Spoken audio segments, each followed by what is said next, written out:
Friends, आज हम general science के एक टॉपिक ह्यूमन डाइजेस्टिव सिस्टम यानी मानव पाचन तंत्र के बारे में जानेंगे।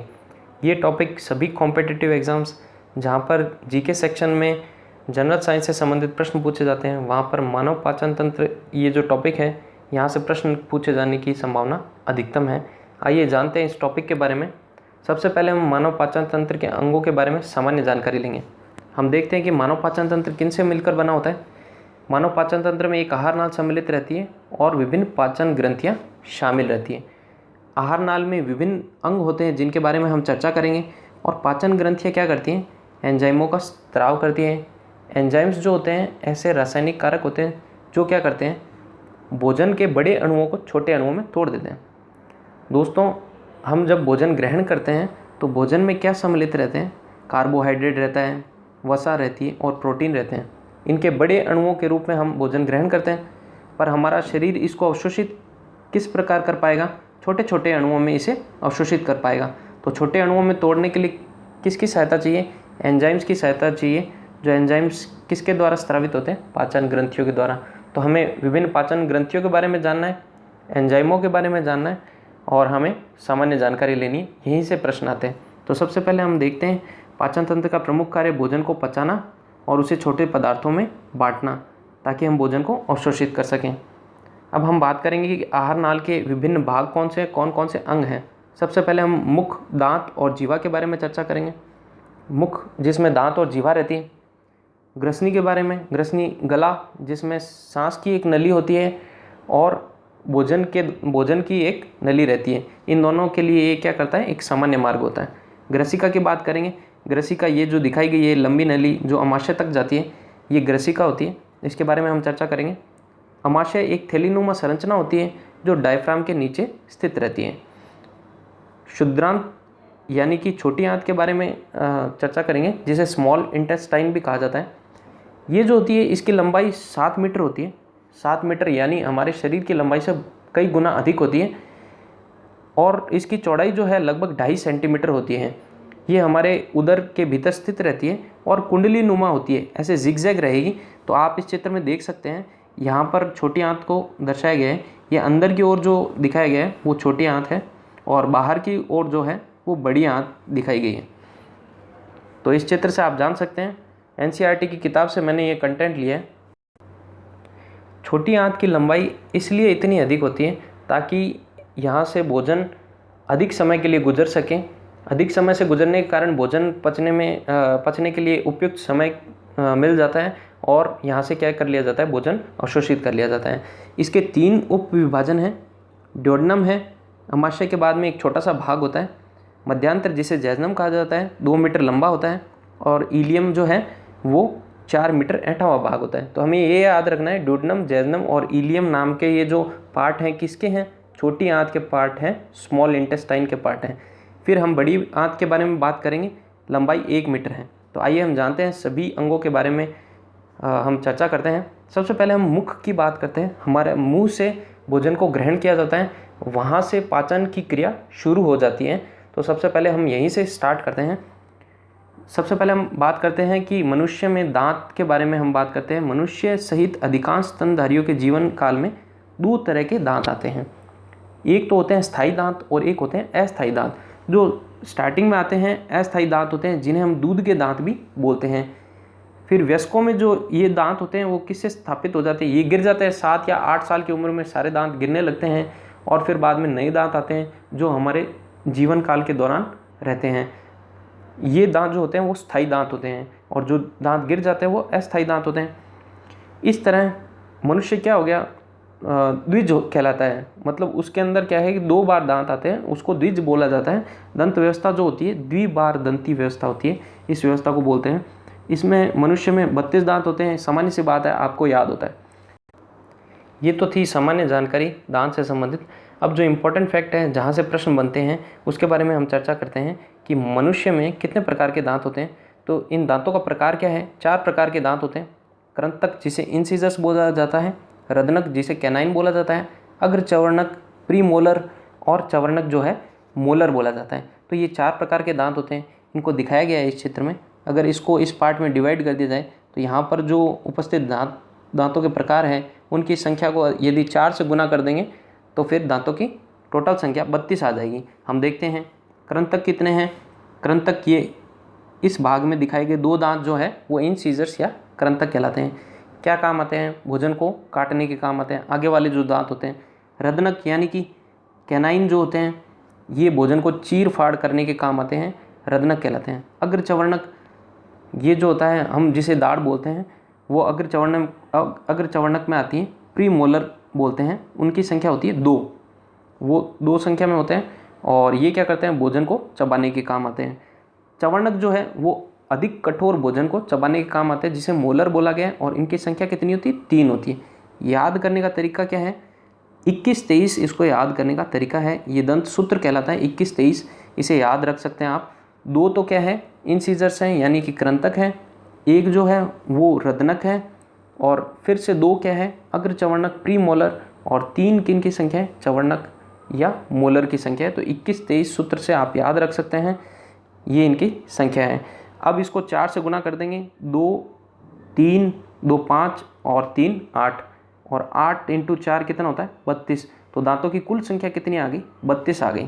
तो इस प्रकार हम देख सकते हैं। तो ये इंपॉर्टेंट फैक्ट है और यहीं से प्रश्न आता है। इसके अलावा एक बहुत इंपॉर्टेंट फैक्ट है, कई बार परीक्षा में पूछा गया है कि दांतों की जो ऊपरी परत होती है, सबसे कठोर परत होती है, ये किसकी बनी होती है? इनेमल की बनी होती है। तो ये शब्द हमें याद रखना है, इनेमल की बनी होती है, जो क्या है कि मानव शरीर का सबसे कठोर भाग है और ये भोजन को चबाने में मदद करती है। इनेमल जब घिस जाता है तभी हमारे दांतों में क्या होती है? सेंसिटिविटी आने लगती है। हमारे दांतों में जो सेंसिटिविटी आती है, हम ठंडा या गर्म खाते हैं उसके दौरान हमें अजीब सा दर्द या अजीब सी हलचल हमारे दांतों में पैदा होती है, वो किसके कारण होती है? इनेमल की परत घस जाने के कारण होती है। तो ये थी दांत के बारे में चर्चा। अब हम बात करते हैं जीवा के बारे में। मनुष्य की जो जीभ है उस पर क्या रहते हैं? पेपिल्स रहती है, स्वाद कलिकाएँ, बड्स जिनको बोलते हैं, स्वाद कलिकाएँ उपस्थित होती हैं। ये विभिन्न प्रकार के स्वाद को पहचान पाती हैं। तो हम देखेंगे यहाँ पर ऊपर ये चित्र दिखाया गया है। यहाँ पर जो सबसे ये वाला जो भाग है जीभ का, यहाँ पर हम कड़वे स्वाद का अनुभव करते हैं। फिर बाद में ये वाला भाग जो है वो हमें नमकीन या खट्टे भाग का अनुभव करवाता है, जीभ के दोनों तरफ होता है। फिर हम ये खट्टे भाग का अनुभव करवाता है और नीचे जो 2 नंबर पर दिखाए गए हैं ये साल्टी यानी नमकीन स्वाद का अनुभव करवाता है और ये जीभ का आगे वाला जो सिरा है वो मीठे का अनुभव करवाता है। मीठे स्वाद को हम इसके द्वारा पहचान सकते हैं। तो इस प्रकार हमारे जीभ के ऊपर ये स्वाद कलिकाएँ होती हैं और यहाँ से प्रश्न नहीं पूछे जाते ज़्यादातर। हमारे जो प्रश्न पूछे जाते हैं वो हमारे जीभ से संबंधित एंजाइम्स जो स्रावित होते हैं वो वहाँ से प्रश्न आते हैं। तो हमारे मुख में जो है वो 3 जोड़ी लार ग्रंथियाँ होती हैं जिन्हें क्या कहते हैं? लाला ग्रंथियाँ कहते हैं। ये लार ग्रंथियाँ होती हैं, 3 जोड़ी होती हैं, इनकी संख्या 6 होती है। इन ग्रंथियों को इंग्लिश में क्या कहते हैं? सलाइवरी ग्लैंड्स बोलते हैं। आइए जान लेते हैं। कान के पीछे की दोनों कानों के पीछे 2 ग्रंथियाँ होगी, पैरोटिड ग्लैंड कहलाएगी, लार ग्रंथियाँ हैं। सब मैंडिबुलर ग्लैंड जो होती है हमारे जीवा के दोनों ओर होती है, सब मैंडिबुलर ग्लैंड कहलाती है और जीवा के नीचे के भाग की ओर होती है 2 ग्रंथियाँ, सब लिंगुअल ग्लैंड कहलाती हैं। इनसे संबंधित प्रश्न नहीं पूछे गए हैं, बस हमें याद रखना है कि 3 जोड़ी ये लार ग्रंथियाँ कहलाती हैं और इनसे संबंधित नाम भी यदि आपको देखने को मिल जाए तो आप पहचान सकते हैं। अब सबसे इम्पॉर्टेंट बात जो है, लार में कौन सा एंजाइम होता है, इन ग्रंथियों के द्वारा स्रावित होने वाले जो एंजाइम्स हैं वो कौन से हैं वो याद रखने हैं। एमाइलेज या टाइलिन नामक एंजाइम होता है एक तो, और एक होता है लाइसोजाइम एंजाइम। तो 2 एंजाइम्स को याद रखना है। एमाइलेज नाम भी आ सकता है या टाइलिन नाम आ सकता है, दोनों ही के, और लाइसोजाइम नामक एंजाइम पाया जाता है। लार में उपस्थित एमाइलेज या टाइलिन क्या कार्य करेगा? ये स्टार्च को पचाकर माल्टोस में बदल देता है। तो हमें पहले याद रखना है कि सबसे पहले जो बड़े अणु होते हैं जो विभिन्न अणुओं से मिलकर बने होते हैं उन्हें तो कहते हैं बहुलक। उसके बाद में वो टूटते हैं छोटे अणुओं में जिनको बोलते हैं द्विलक, जिनमें 2 अणु होते हैं, और अंत में जो होता है एकलक जिसे मोनोमर बोला जाता है, तो उस अणु में टूट जाते हैं। तो इस प्रकार जो है स्टार्च जो है वो बहुलक है और ये माल्टोस में बदल जाता है जो क्या होता है? द्विलक अणु होता है जिसमें 2 अणु होते हैं, डाइसैकेराइड जिसको बोलते हैं। तो आपको बस इतना याद रखना है कि एमाइलेज या टाइलिन का क्या काम है? स्टार्च को पचाता है और माल्टोस में बदल देता है। अब माल्टोस क्या होता है? हम स्टार्च को जब हम खाते हैं या हमारे दांतों से इनको क्या कर दिया जाता है, मथा जाता है, तो हमें मीठे स्वाद का अनुभव होता है। तो यही कारण है स्टार्च क्योंकि बदल जाता है किसमें, माल्टोज में। माल्टोज क्या होता है, मीठा होता है, तो इसको खाने पर हमें मीठे स्वाद का अनुभव होता है। फिर लार में उपस्थित लाइसोजाइम, 2 एंजाइम पढ़े थे हमने, एक एमाइलेज या टाइलिन और एक लाइसोजाइम। अब लाइसोजाइम का काम क्या है, जीवाणुओं के संक्रमण को रोकता है। तो हमारे मुंह में जो जीवाणु होते हैं, हम जो खाना खाते हैं वो खाना दांतों में फंस जाता है, उससे क्या होते हैं, बैक्टीरिया उत्पन्न होते हैं, जीवाणु उत्पन्न होते हैं। उन जीवाणुओं के संक्रमण को रोकना किसका कार्य है, लार का कार्य है। लार के अन्य कार्य में लार हमारे मुंह में क्या करता है, मुंह को नम बनाए रखता है, चाहे सर्दी हो या गर्मी। लार क्या करती है, मुंह को हमेशा नम बनाए रखती है। इसके अलावा लार हमारे भोजन में मिक्स होकर कठोर भोजन को या फिर सूखे भोजन को क्या कर देती है, नम कर देती है। और ग्रास के रूप में भोजन क्या आसानी से कहाँ चला जाता है, आमाशय में चला जाता है। तो भोजन के पाचन की क्रिया कहाँ से प्रारंभ होती है, हमने देखा था स्टार्च बदल रहा है किसमें, माल्टोस में। तो भोजन के पाचन की क्रिया हमेशा मुख से प्रारंभ होती है और चलती जाती है। फिर हम देखते हैं ग्रसनी और ग्रसिका के बारे में पढ़ेंगे। ग्रसनी जो है वो गला है, मुख गुहा में एक छोटी ग्रसनी खुलती है, वायु एवं भोजन दोनों का ही पथ है। ये हमने देखा था, गले में दोनों ही नलियाँ होती हैं। बीच में क्या रहता है, एपिग्लोटिस रहता है। उपास्थि में एक घाटी होती है जिसे घाटी ढक्कन भी बोलते हैं। ये क्या करता है, भोजन को निकलते समय श्वास नली को बंद कर देता है, रोक देता है, ताकि भोजन क्या हो, श्वास नली में ना चला जाए। भोजन यदि श्वास नली में चला जाए तो वो हमारे प्राणों के लिए क्या होता है, घातक होता है। इससे व्यक्ति की मृत्यु भी हो सकती है। तो इसलिए जब भी कभी बोलते समय, हम भोजन करते समय बोलते हैं, तो फिर क्या होता है, भोजन हमारे श्वास नली में प्रवेश कर जाता है और हमें अचानक से बहुत ज़ोर से खांसी आती है। हमारे डायफ्राम क्या करते हैं, ऊपर की ओर प्रेशर लगाते हैं, जिससे भोजन क्या होता है, वापस निकल जाता है। तो इस प्रकार ये व्यवस्था है हमारे शरीर की, बहुत ही अनूठी व्यवस्था है। तो हम देख सकते हैं एपिग्लोटिस कहाँ पर स्थित है, यहाँ पर स्थित है एपिग्लोटिस गले में।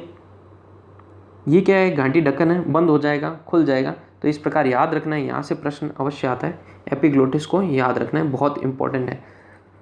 ग्रसिका क्या है, ओइसोफेगस, एक पतली लंबी नली है। ये जो है वो क्या है, ओइसोफेगस है, गले के अंदर आमाशय तक स्थित होती है और गर्दन वक्ष के मध्य पार्ट से होते हुए पश्च भाग में जे आकार के थैलेनुमा आमाशय में खुलती है। ये हमने पढ़ लिया। अब हम बात करते हैं, देख लेते हैं हम आमाशय के बारे में। अब हम आमाशय की चर्चा करेंगे। तो आमाशय किस प्रकार का है, इस वीडियो में दिखाया गया है। इस प्रकार के आमाशय के 3 भाग होते हैं। एक तो भोजन का संचय करना, एक भोजन में क्या करना, उसको भोजन को मत देना, लिक्विड मिक्सचर में बना देना, जिसको काइम बोलते हैं। फिर क्या करेगा, भोजन का निर्गमन कर देगा। ये यहाँ पर दिखाया गया है किस प्रकार। आगे की स्लाइड में हम देखते हैं जो कि आमाशय के बारे में है। 3 नंबर, आमाशय में क्या होता है, कौन कौन सी ग्रंथियाँ पाई जाती हैं और कौन से एंजाइम्स का स्रावन करती हैं, इसको हमें याद रखना है। आमाशय में जठर ग्रंथियाँ मिलती हैं, ये जठर रस को स्रावित करती हैं। अब जठर रस होता क्या है, हमें जान लेना चाहिए। इसमें होता है HCl यानी हाइड्रोक्लोरिक एसिड। पेप्सिन को याद रखना है, रेनिन को याद रखना है और लाइपेज को हमें याद रखना है। मैं आपको बताऊंगा किस प्रकार से याद रखना है। इनकी कोई ट्रिक्स नहीं होती, ट्रिक्स आप बना लेंगे, ट्रिक्स को याद भी कर लेंगे, पर आप ट्रिक्स क्या है थोड़े टाइम में भूल जाएंगे। तो इसलिए इनके कार्यों को याद रखें कि कौन सा एंजाइम है या कौन से जो रस हैं स्रावित हो रहे हैं, जठर रस, वो क्या कार्य करते हैं। अगर आपने ये जान लिया तो आप क्या कर सकते हैं, आसानी से इनको लंबे समय तक याद रख सकते हैं। हम पढ़ते हैं कि आमाशय की पेशीय दीवार के संकुचन द्वारा भोजन अम्लीय जठर रस से पूरी तरह मिल जाता है, जिसे काइम कहते हैं। ये जठर रस जब मिल जाएगा तो भोजन क्या बन जाएगा, भोजन पूरा का पूरा क्या हो जाएगा, अम्लीय हो जाएगा और भोजन को इसके द्वारा मथ दिया जाता है। मथने के बाद में जो भोजन जो है वो कठोर नहीं रहता, भोजन जो है वो एक लिक्विड सी अर्ध ठोस अवस्था में आ जाता है, लिक्विड सी अवस्था में आ जाता है, जो क्या कहलाता है, काइम कहलाता है। याद रखना है, काइम कहलाता है। कहाँ पे बनता है, आमाशय में बनता है। यहाँ का माध्यम कैसा रहता है, अम्लीय रहता है। अब हम जठर रस में उपस्थित एक एक एंजाइम के बारे में पढ़ेंगे। सबसे पहले हम बात करते हैं पेप्सिन की। पेप्सिन क्या करता है, प्रोटीन्स को तोड़ता है, प्रोटीन्स को प्रोटियोज और पेप्टोन्स में बदल देता है। आपको ये नाम नहीं याद रखने, बस ये याद रखना है, पेप्सिन क्या करता है, प्रोटीन को छोटे अणुओं में तोड़ देता है। सबसे पहले बड़े अणु होंगे और फिर वो द्विलक में टूटेंगे और फिर वो एकलक में टूटेंगे, छोटे या सबसे अधिक सरल अणुओं में टूट जाएंगे। तो ये जो पेप्टोन्स और प्रोटियोज है वो द्विलक अणु है, अभी तक भोजन सरल अणुओं में नहीं टूटा है। तो ये अमाशय से स्टार्ट हुआ है पचना, तो पेप्सिन क्या करेगा, प्रोटीन को तोड़ देगा। उसके बाद में हम बात करते हैं, यहाँ पर क्या रहता है, HCl रहता है, हाइड्रोक्लोरिक अम्ल, जिसकी हमने चर्चा की। पेप्सिन के बारे में हम बात कर चुके हैं। HCl क्या करेगा, अम्लीय माध्यम बनाता है, पूरे अमाशय में अम्लीय माध्यम बनाता है। जब कभी हमें भूख लगती है तब हमारे अंदर क्या होता है, गुड़गुड़ की आवाज़ आती है, या हम कहते हैं कि पेट में क्या होते हैं, चूहे दौड़ रहे हैं, इस प्रकार की हम बात करते हैं। तो इसका मूल कारण क्या है, हमारे अमाशय के अंदर क्या होता है, माध्यम पूरा क्या हो चुका होता है, अम्लीय हो चुका होता है, वो भोजन की मांग करता है, इसके कारण हमें क्या होता है, भूख लगती है। तो इस प्रकार HCl जो होता है वो पूरे इस अमाशय के वातावरण को क्या करता है, अम्लीय बनाए रखता है। तो जैसे ही भोजन आता है तो यहाँ पर HCl उसमें मिल जाता है और वो क्या कर देता है, जीवाणुओं को वहाँ पर ख़त्म कर देता है। और अम्लीय माध्यम जो है बहुत ही अम्लीय होता है, इसकी pH स्केल जो है 1.8 होती है। pH स्केल के बारे में मैं एक और लेसन बनाऊँगा, आप उसको अवश्य देखें। तो बहुत ही अम्लीय है ये, pH स्केल जो है 1.8 pH है, ये अधिक अम्लीय माध्यम है। इसमें क्या होता है कि ब्लेड या कोई धातु का भी अगर कण होता है वो भी इसके अंदर क्या होता है, गल जाएगा, इतना अम्लीय माध्यम होता है। तो यहाँ पर इसको बनाए रखने के लिए, ये इतना अम्लीय है तो अमाशय की जो परत होती है उसको फाड़कर बाहर क्यों नहीं आता, ऐसा इसलिए नहीं होता क्योंकि यहाँ पर क्या होता है कि एक श्लेष्म रहती है। यहाँ पर जो अमाशय है, अमाशय की इस प्रकार अगर दिखाई गई है तो यहाँ पर इसकी दीवार के ऊपर क्या रहती है, एक श्लेष्मा झिल्ली या श्लेष्म उपस्थित रहता है। यहाँ पर दिखाया गया है, श्लेष्म उपकला से क्या होता है, स्नेहन या चिकना कुछ पदार्थ रहता है जो इस HCl को अंदर ही बनाए रखता है, HCl से इसके बाहर नहीं निकलता HCl। अब हम बात कर लेते हैं, HCl के बारे में हमने पढ़ लिया, पेप्सिन में पढ़ लिया। रेनिन क्या करता है, रेनिन दूध को दही के रूप में परिवर्तित कर देता है। जब हम दूध को ग्रहण करते हैं तब क्या होता है, दूध जो है वो लिक्विड माध्यम में होता है, ये वापस ना आए इसलिए क्या होता है, दूध को दही में ये परिवर्तित कर देता है, हल्का उसको गाढ़ा बना देगा। तो रेनिन का ये कार्य है। रेनिन एक अपघटनीय एंजाइम होता है जो दूध के प्रोटीन, दूध में एक प्रोटीन उपस्थित रहता है जिसको क्या कहते हैं, कैसीन कहते हैं। तो याद रखना है, दूध में कैसीन उपस्थित होता है।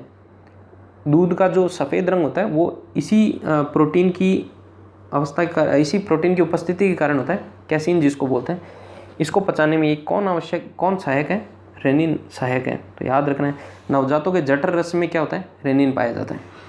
जो छोटे बच्चे होते हैं वो सिर्फ दूध का सेवन करते हैं माताओं के, और उसमें क्या रहता है, रेनिन रहता है, जो क्या करता है, इस दूध को पचा देता है।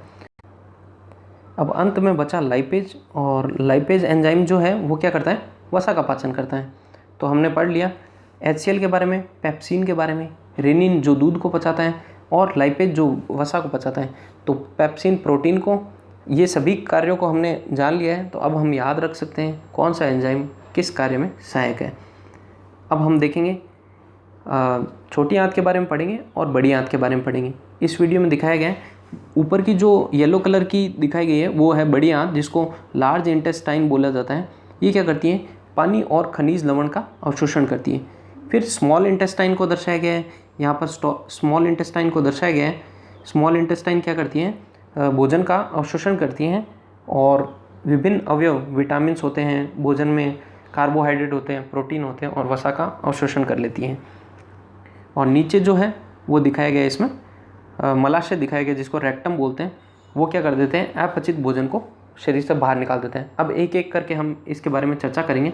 तो सबसे पहले हम देखते हैं छोटी आंत। छोटी आंत जिसे स्मॉल इंटेस्टाइन भी कहा जाता है, ये अमाशय के अंदर अंशतः पचे हुए भोजन जिसको काइम कहते हैं, वो क्या करता है, यहाँ पर आता है छोटी आंत में, और उसका पाचन शुरू होता है। और यहाँ पर छोटी आंत में क्या होते हैं, विभिन्न प्रकार के एंजाइम्स विभिन्न प्रकार की ग्रंथियों से स्रावित होते हैं। तो यहाँ पर जान लेते हैं कौन कौन से पाचन रस हैं जो क्या करेंगे, भोजन को पचाएंगे छोटी आंत में। एक तो यकृत यानी कि लीवर से निकलने वाला पित्त रस, जिसे बाइल जूस भी बोला जाता है, तो ये निकलेगा, ये क्या करेगा, भोजन को पचाएगा। अग्नाशय जिसे पैनक्रियाज बोला जाता है, वहाँ से निकलने वाला रस जो होगा अग्नाशयी रस कहलाएगा, पैनक्रियाटिक जूस कहलाएगा। फिर आंत से निकलने वाला, खुद छोटी आंत से निकलने वाला, छोटी आंत में ऐसी विशिष्ट कोशिकाएं होती है जिनसे रस स्रावित होता है, जिसे आंत रस कहते हैं। तो इनके बारे में हम एक एक करके चर्चा करेंगे, बहुत इंपॉर्टेंट है, यहाँ से भी फैक्ट निकलते हैं। एक बार फिर से मैं आपको मुख्य स्लाइड पर लेकर आया हूँ। यहाँ पर हम देखते हैं कि भोजन अमाशय में आ जाता है ग्रसिका से। आमाशय में आने के बाद में भोजन का आंशिक पाचन हो जाता है और भोजन क्या कहलाता है? काइम कहलाता है। ये काइम कहाँ आता है? छोटी आंत में आता है। छोटी आंत में आने से पहले यहाँ पर उपस्थित ग्रंथि यकृत, जो मानव शरीर की सबसे बड़ी ग्रंथि है, याद रखें मानव शरीर की सबसे बड़ी ग्रंथि है यकृत। यहाँ पर यकृत ग्रंथि में एक पित्ताशय पाया जाता है जिसे गॉल ब्लैडर कहते हैं। यहाँ आप देख सकते हैं पित्ताशय पाया जाता है। यहाँ से पित्त रस निकलता है और इस नली में मिल जाता है। ये जो आप देख रहे हैं आमाशय से जो छोटी आंत में नली आ रही है, इसको बोलते हैं कॉमन डक्ट। इसको ग्रहणी बोलते हैं, कॉमन डक्ट जिसको बोला जाता है। इसके अंदर मिल जाता है और नीचे की ओर आप देख सकते हैं ये अग्नाशय दिखाया गया है। और अग्नाशय भी क्या है? अग्नाशय से निकलने वाली नली से यहाँ पर अग्नाशयी रस भी इसी नली में मिल जाते हैं। तो यकृत से पित्त रस और अग्नाशय से मिलने वाला अग्नाशयी रस किस में मिल जाता है? इस कॉमन डक्ट में मिल जाता है। दोनों रस मिलने के बाद में इस काइम में मिल जाते हैं और यहाँ पर आने के बाद में छोटी आंत में इनका भोजन का पाचन होता है। आगे हम देखते हैं किस प्रकार लीवर कार्य करता है। इस वीडियो में दिखाया गया है, यहाँ पर एक लीवर को दिखाया गया है और लीवर की लेफ्ट लोब ये कहलाती है, ये राइट लोब कहलाती है।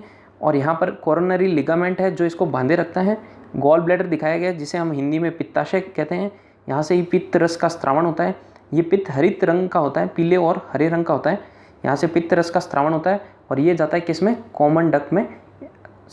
आगे हम देखते हैं, नेक्स्ट स्लाइड में दिखाया गया है किस प्रकार अग्नाशयी रस भी क्या है? पित्त रस के साथ मिलकर कॉमन डक्ट में चला जाता है। तो दोनों ग्रंथियों से निकलने वाले रस ये आप देख सकते हैं, यहाँ से ये वाला और यहाँ से पित्ताशय वाला रस जो है वो यहाँ पर कॉमन डक्ट में मिल जाता है। इस चित्र में भी इसी प्रकार दिखाया गया है। नीचे की ओर अग्नाशय दिखाया गया है, ऊपर लीवर से आने वाला ये गॉल ब्लैडर है। गॉल ब्लैडर से यहाँ पर पित्त रस आता है और इस नली में मिल जाता है।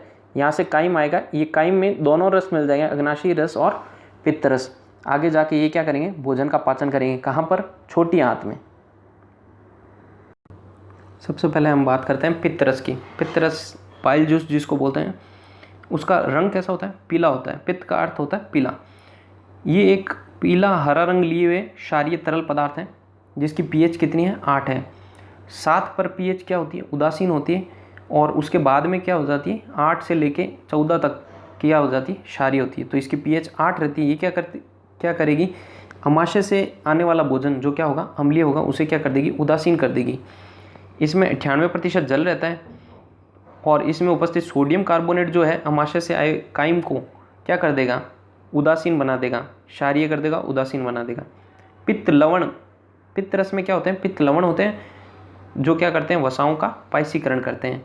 अब वसाओं का पायसीकरण का अर्थ क्या होता है? वसाओं के जो बड़े पिंड है या बड़े लिपिड्स जिनको बोलते हैं, वो क्या होंगे? छोटे छोटे बूंदों में टूट जाएंगे। छोटे छोटे बूंदों में टूट जाएंगे जिनका अर्थ क्या है? बड़ी बूंदों का छोटी बूंदों में टूट जाना ही पाचन कहलाता है। फिर ये एंजाइमिक क्रिया के लिए अपेक्षाकृत अधिक सतह उपस्थित करवाएंगे। तो इन पर जो एंजाइम्स होंगे वो आसानी से क्रिया कर सकेंगे, क्योंकि छोटी बूंदों का क्षेत्रफल क्या होगा? उनका जो सतह का एरिया जो होता है, क्षेत्रफल बढ़ जाएगा, जिन पर एंजाइम्स आसानी से क्रिया कर सकेंगे। पित्त का जो पित्त हरित रंग है वो किस कारण होता है? ये बहुत इंपॉर्टेंट फैक्ट है। ये 2 वर्णकों के कारण होता है जिन्हें बिलवर्डिन और बिलीरुबिन के नाम से जाना जाता है। ये दोनों वर्णक क्या करते हैं? मृत और घिसी पिटी रक्ताणु जो क्या होती है? आरबीसीज होती हैं, लाल रुधिर कणिकाएं होती हैं, उनके विघटन से ये उत्पन्न होते हैं। जब आरबीसी मर जाती है या अर्धमृत होती है तो उनसे क्या होता है? ये वर्णक क्या होते हैं? वर्णक निकलते हैं। कौन कौन से? बिलवर्डिन और बिलीरुबिन। आपको नाम याद रखने हैं। बाइल जूस या पित्त रस में कौन कौन से वर्णक होते हैं जिनके कारण इनका रंग पीला होता है? बिलवर्डिन और बिलीरुबिन। बाद में ये वर्णक बिलीरुबिन और बिलवर्डिन क्या होते हैं? हमारे मल के साथ बाहर निकल जाते हैं। इस कारण ही मल का जो रंग है वो पीला होता है। पित्त में कोई पाचक एंजाइम नहीं होता, ये तो केवल वसाओं का पायसीकरण करता है। तो याद रखना चाहिए हमें कि पित्त बाइल जूस जो है वो क्या करता है? वसाओं का पायसीकरण करता है। कहाँ से निकलता है? लीवर से, यकृत से ये स्रावित होता है और ये क्या करता है? वसाओं का पायसीकरण करता है। पायसीकरण करने के बाद ही क्या करेंगे? एंजाइम काम करेंगे। तो ये एंजाइम यहाँ पर इसमें नहीं होता। अब हम बात करते हैं दूसरा अग्नाशय रस की। यकृत से निकलने वाले पित्त रस के बारे में हमने पढ़ लिया। अब अग्नाशय से निकलने वाले अग्नाशय रस के बारे में पढ़ेंगे। इनमें 6 प्रकार के एंजाइम पाए जाते हैं: amylase, lipase, nuclease, trypsin, chymotrypsin और कार्बोक्सीपेप्टाइड्स जिनको बोलते हैं। ये हमें याद रखने का तरीका मैं आपको बताता हूँ किस प्रकार, कौन कौन सा कार्य है किसका। इसमें एमाइलेज की हम बात करते हैं, तो एमाइलेज जो है वो स्टार्च को पचाता है। तो आपको ये याद रखना है कि एमाइलेज जो है स्टार्च को पचाता है। याद कीजिए जब हमने मुख में लार की बात की थी तब वहाँ पर भी ये आया था, एमाइलेज या टाइलिन जिसको बोला था। ये क्या करता है, स्टार्च को पचाता है और माल्टोज में बदल देता है। तो ये तो आपको याद हो गया, वहाँ पर भी हमने पढ़ा था। तो एमाइलेज का कार्य हमेशा क्या है, स्टार्च क्या होता है, कार्बोहाइड्रेट। अब कार्बोहाइड्रेट पच रहा है, फिर प्रोटीन पचेगा, फिर वसा पचेगी। तो अब बाद में बात करते हैं लाइपेज की। लाइपेज क्या करता है, वसा को पचाता है और वसा अम्लों को ग्लिसरॉल में बदल देता है। तो आप याद रख सकते हैं लाइपेज क्या कर रहा है, वसा को पचा रहा है। ये भी पहले आ चुका है। अब फिर न्यूक्लियस की बात करते हैं। नाम से ही इसके अंदर स्पष्ट है, न्यूक्लियाई रहेगा, अर्थात भोजन के डीएनए और आरएनए को पचाता है। डीएनए क्या होता है, डीऑक्सी राइबोस न्यूक्लियो एसिड इसको बोलते हैं। आरएनए क्या होता है, राइबोस न्यूक्लियो एसिड। तो यहाँ पर न्यूक्लियाई को पचा रहा है तो न्यूक्लियेज नामक एंजाइम होगा। अब बात करते हैं ट्रिप्सिन की। तो ये क्या करता है, प्रोटीन को पचाता है। याद रखना है पेप्सिन और ट्रिप्सिन एक जैसे नाम हैं, ये क्या करते हैं, प्रोटीन को पचाते हैं। तो ये याद रखना है हमें। ये नाम याद नहीं रखने, प्रोटियोज को पचा रहा है, पेप्टोन्स को पचा रहा है, बस इतना याद रखना है हमें। ट्रिप्सिन जो है वो प्रोटीन्स को पचाने में मदद करता है। काइमोट्रिप्सिन कैसीन नामक प्रोटीन को पचाता है। यहाँ भी ट्रिप्सिन आ गया तो वो भी क्या करेगा, प्रोटीन को पचाएगा, पर काइमो जो है वो कैसीन नामक प्रोटीन को पचाता है, अर्थात दूध को दही में बदल देगा। फिर कार्बोक्सी पेप्टाइड्स हैं, वो पेप्टाइड्स को छोटे छोटे पेप्टाइड्स में बदल देता है, अर्थात एमिनो अम्ल में चेंज हो जाएंगे। अब जो है प्रोटीन जो है वो क्या कर रहा है, एमिनो अम्लों में टूट जाएगा।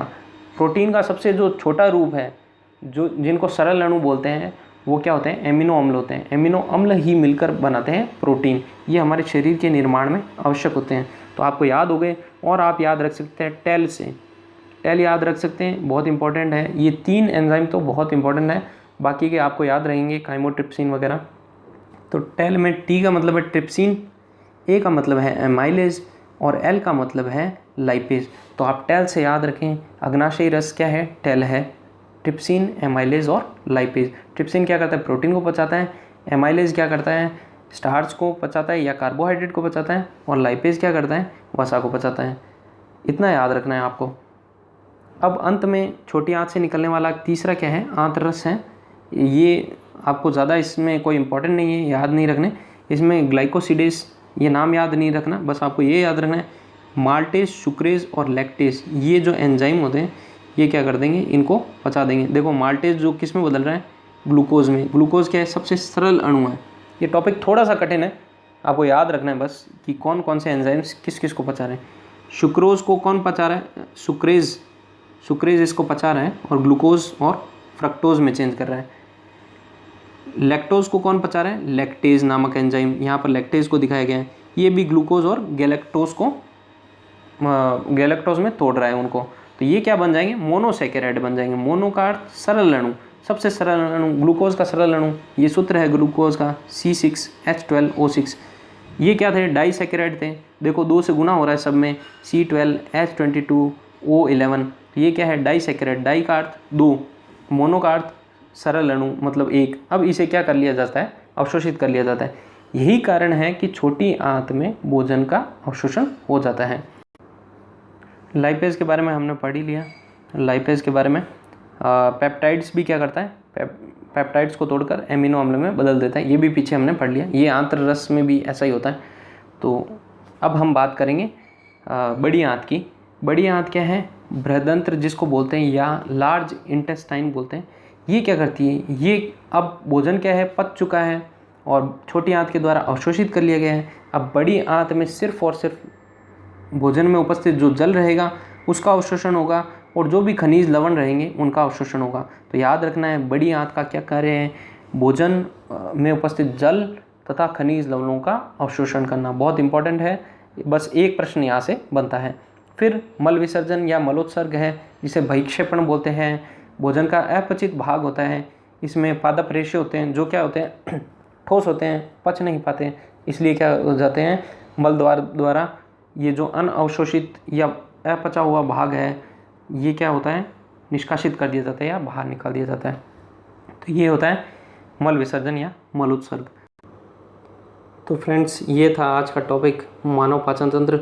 आपको कैसा लगा? आपको ये वीडियो अच्छी लगी हो तो लाइक एंड शेयर करें। और फ्रेंड्स साइंस और एनवायरनमेंट से संबंधित जितनी भी वीडियोस हैं वो हमारे इस चैनल पर प्लेलिस्ट के अंदर उपलब्ध है, आप देख सकते हैं वहाँ से जाकर। हमारे चैनल को अगर आपने अब तक सब्सक्राइब नहीं किया तो इसे सब्सक्राइब करें, शेयर करें। और आप इस लॉकडाउन की सिचुएशन को, इस टाइम को अच्छे तरीके से यूटिलाइज़ करें, वीडियोस देखें, आप पढ़ें, अपने एग्ज़ाम की तैयारी करें और गवर्नमेंट की एडवाइजरी और गाइडलाइंस का पालन करें। हम चाहते हैं आप सुरक्षित रहें, stay at home. All the best friends, मिलते हैं नेक्स्ट वीडियो में। दोस्तों हमारे चैनल को सब्सक्राइब करना ना भूलें और लेटेस्ट अपडेट पाने के लिए बेल आइकन का बटन दबाएं।